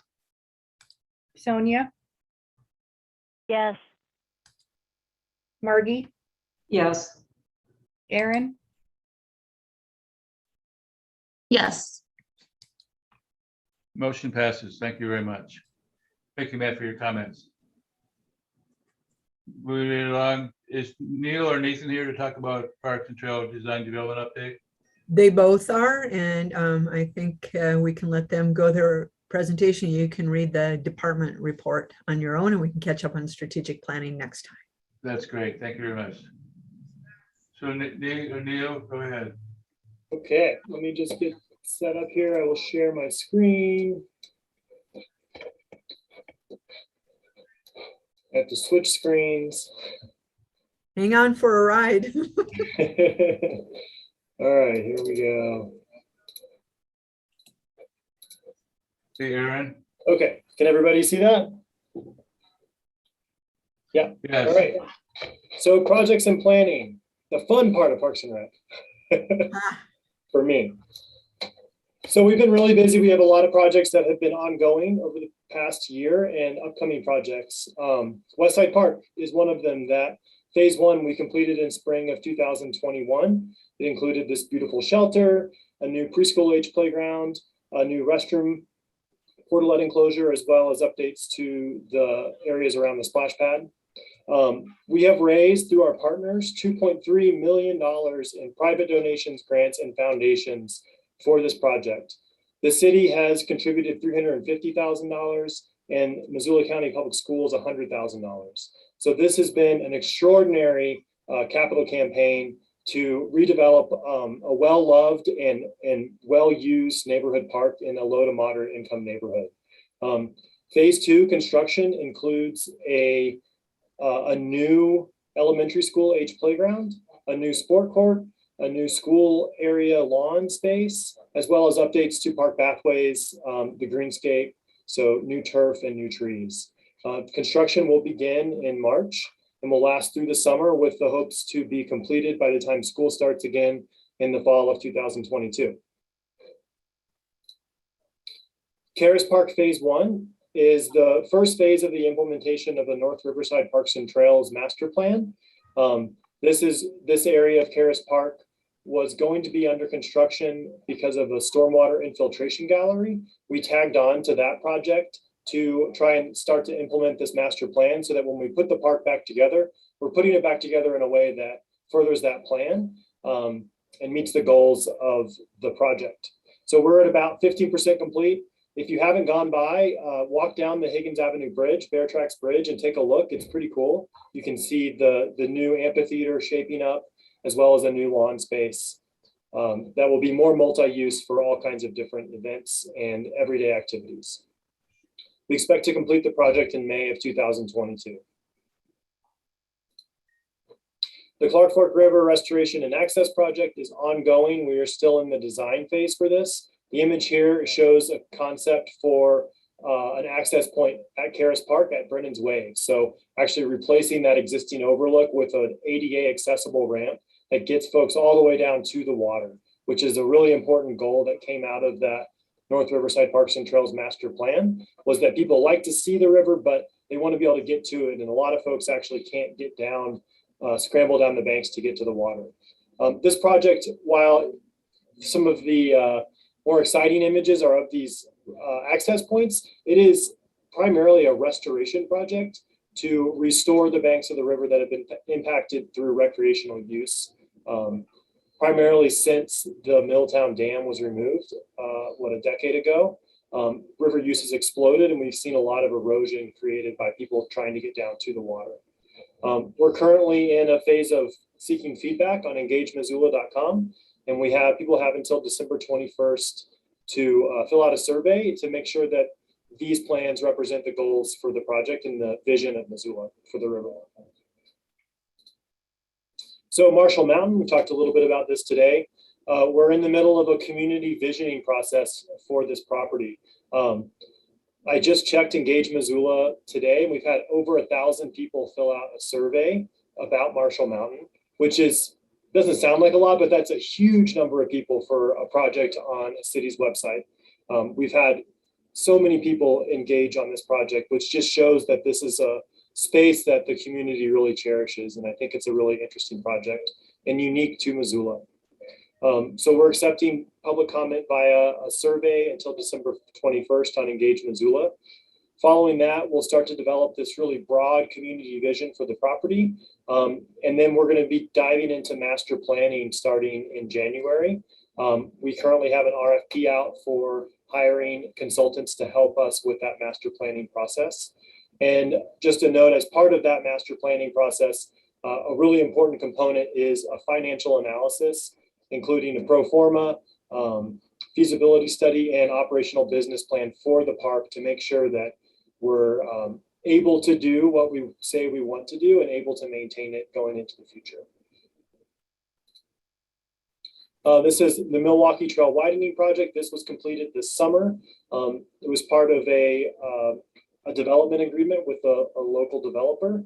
We ended up widening about 600 feet of the Milwaukee Trail from 10 feet to our new standard, which is a 14-foot wide paved trail that includes 2-foot gravel shoulders on either side. What we found is that a lot of folks like to run on non-paved surfaces, and so they've actually worn trails along the edge of our paved trail. And so we wanted to provide for that by providing a shoulder space for people to run on to create more of a soft surface. This section of trail is one of our highest use sections of trail in the city. And on a busy summer day, it has as much use as 5th and 6th Streets do for traffic. So that's thousands of people a day. And what we found is 10 feet is just not wide enough. You can't walk down that trail side by side with someone and have a conversation because there's so many people trying to pass. So the 14 feet actually feels really good when you're out there on a busy day. It's included an ADA accessible spur trail to 4th Street. So now folks can get on an accessible route to the Milwaukee Trail. And also CLM crews came in after the trail project and restored the section of impacted land to the north of this trail between the river and the trail, and planted a whole bunch of native vegetation, included some fencing and some signage, which we're pretty excited. It's kind of an extension of the native prairie, and also is really one of the first sections of that Clark Fork River Restoration and Access Project to try to start restoring the banks of the river in that section. So Waterworks Hill, and if Neil's on the call, maybe he wants to jump in and talk about this project. Yeah, thank you, Nathan. Waterworks Hill Trailhead, I think we've discussed it before. We've bid this. It's going to have construction start in March or April this year and go through about the 4th of July. And that will create a 40-car parking space up on Waterworks and reconstruct the road, the access road leading up to it, as well as creating the trailhead and kind of a universal accessible trail above around the water tank. And go ahead, Nathan. And then the other part of our work that we do is the development review. I feel like a broken record. I keep saying development's increasing and it's still increasing. The city repeatedly breaks our goal or our records in amount of permits and applications we've been seeing. The above pictures are 3 different subdivisions that are proposing neighborhood, park, or open space level public amenities throughout. This is pretty much triangulated in our community. One of them's along the river, would be open space, conservation lands. The other 2 are great connections or neighborhood park level park plans. So working with those developments and everything at the time of development to make sure that we meet our master park plan and close those important gaps in our system, both in trails and parkland.